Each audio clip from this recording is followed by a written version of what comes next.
നമ്മുടെ ഈ മഹനീയമായ സമ്മേളനത്തിൻ്റെ ഉദ്ഘാടകൻ, കേരളത്തിൻ്റെ ആഭ്യന്തര വകുപ്പ് മന്ത്രി, കേരളം പ്രതീക്ഷയോടെ നോക്കിക്കാണുന്ന പ്രിയപ്പെട്ട രമേശ് ചെന്നിത്തല അവർകൾ, ബഹുമാനായിട്ടുള്ള നമ്മുടെ എല്ലാം പ്രിയപ്പെട്ട Benny Behanan MP, VP Sajeendran MLA, പ്രിയപ്പെട്ട എൽദോസ് കുന്നപ്പള്ളി ex-MLA, പ്രിയപ്പെട്ട DGP രവാഡ ചന്ദ്രശേഖർ അവർകൾ, അതുപോലെ തന്നെ നമ്മുടെ പ്രിയപ്പെട്ട DIG പുട്ട വിമലാദിത്യ അവർകൾ, SP പ്രിയപ്പെട്ട സുദർശൻ അവർകൾ, മറ്റ് ബഹുമാനിതരായിട്ടുള്ള വേദിയിലുള്ള നഗരസഭയുടെ ചെയർപേഴ്സൺ ശ്രീമതി KN സംഗീത ഉൾപ്പെടെയുള്ള ബഹുമാനിതരായിട്ടുള്ള ജനപ്രതിനിധികൾ, ബ്ലോക്ക് പഞ്ചായത്തിലെ പ്രസിഡന്റ് ഉൾപ്പെടെയുള്ള മറ്റ് ഗ്രാമപഞ്ചായത്ത്, ബ്ലോക്ക് പഞ്ചായത്ത് അധ്യക്ഷന്മാർ, ഉപാധ്യക്ഷന്മാർ, മുൻ നഗരസഭാ ചെയർമാൻ സക്കീർക്ക് ഉൾപ്പെടെയുള്ള മറ്റ് ജനപ്രതിനിധികൾ, മറ്റ് ബഹുമാനിതരായിട്ടുള്ള മാധ്യമ സുഹൃത്തുക്കൾ, പ്രിയപ്പെട്ട ഈ നാട്ടിലെ ഏറ്റവും പ്രിയപ്പെട്ട പൊതുപ്രവർത്തകർ, വിവിധ സംഘടനകളുടെ നേതാക്കന്മാർ, മറ്റ് വ്യാപാരി വ്യവസായ ഏകോപന സമിതിയുടെ ഭാരവാഹികൾ, സോപ്മയുടെ പ്രസിഡന്റുമാർ, മറ്റ് പ്രിയപ്പെട്ട സഹപ്രവർത്തകരെ, സുഹൃത്തുക്കൾ, കേരളം മുഴുവൻ വലിയ പ്രതീക്ഷയോടുകൂടി നോക്കിക്കാണുന്ന ഓപ്പറേഷൻ തൂഫാന്റെ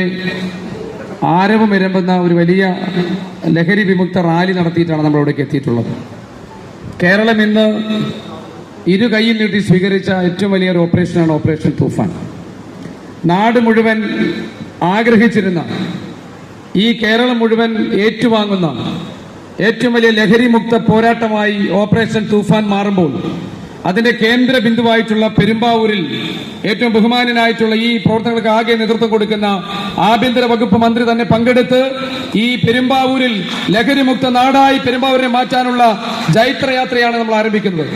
നമുക്കറിയാം, പെരുമ്പാവൂർ മാത്രമല്ല, കേരളം കഴിഞ്ഞ കുറേ നാളുകളായി ലഹരിയുടെ കേന്ദ്രമായി മാറിയിട്ടുണ്ട്.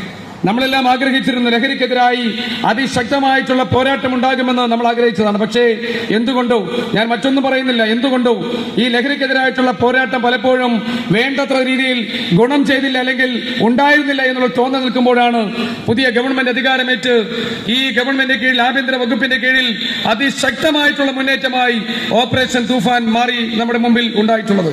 ഈ ഓപ്പറേഷൻ തൂഫാനുമായി ബന്ധപ്പെട്ട് കേരളം മുഴുവൻ റെയ്ഡുകളും അറസ്റ്റുകളും എല്ലാം നടക്കുകയാണ്. കേരളം മുഴുവൻ അമ്മമാരും സഹോദരിമാരും രക്ഷകർത്താക്കളും എല്ലാം വലിയ പ്രതീക്ഷയോടുകൂടി ഈ മൂവ്മെന്റ് നോക്കിക്കാണുകയാണ്. അങ്ങനെ ഈ മൂവ്മെന്റ് അതിശക്തമായി മുന്നോട്ട് പോകുമ്പോൾ ഇതിന്റെ ഒരു കേന്ദ്ര ബിന്ദു പോലെ പെരുമ്പാവൂരിൽ നൂറുകണക്കിന് ലഹരി വേട്ടകൾ നമ്മുടെ കൺമുമ്പിൽ നടക്കുമ്പോൾ ഈ ലഹരി മാഫിയയുടെ ഏറ്റവും വലിയ കേന്ദ്രമായി പെരുമ്പാവൂർ മാറുന്നു എന്നുള്ള ഒരു ഘട്ടത്തിലാണ് ഓപ്പറേഷൻ തൂഫാന്റെ ഭാഗമായി അതിശക്തമായിട്ടുള്ള റെയ്ഡുമായി കേരളത്തിന്റെ പോലീസ് മുന്നോട്ട് വന്നിട്ടുള്ളത്. എല്ലാ ദിവസവും പ്രിയപ്പെട്ട ആഭ്യന്തര വകുപ്പ് മന്ത്രിയുടെ നേതൃത്വത്തിൽ പോലീസ് ഡിപ്പാർട്ട്മെന്റിലെ ഉന്നതരായ ഉദ്യോഗസ്ഥന്മാർ ഓരോ ദിവസവും ഓപ്പറേഷൻ തൂഫാനുമായി ബന്ധപ്പെട്ട കണക്കെടുക്കുമ്പോൾ അതിലെല്ലാം ഒരു പങ്ക് കൂടുതലായി പെരുമ്പാവൂരാണ് എപ്പോഴും ഉണ്ടാകുന്നത്. റെയ്ഡുകളും അറസ്റ്റുകളും എല്ലാം ഉണ്ടാകുന്നത്.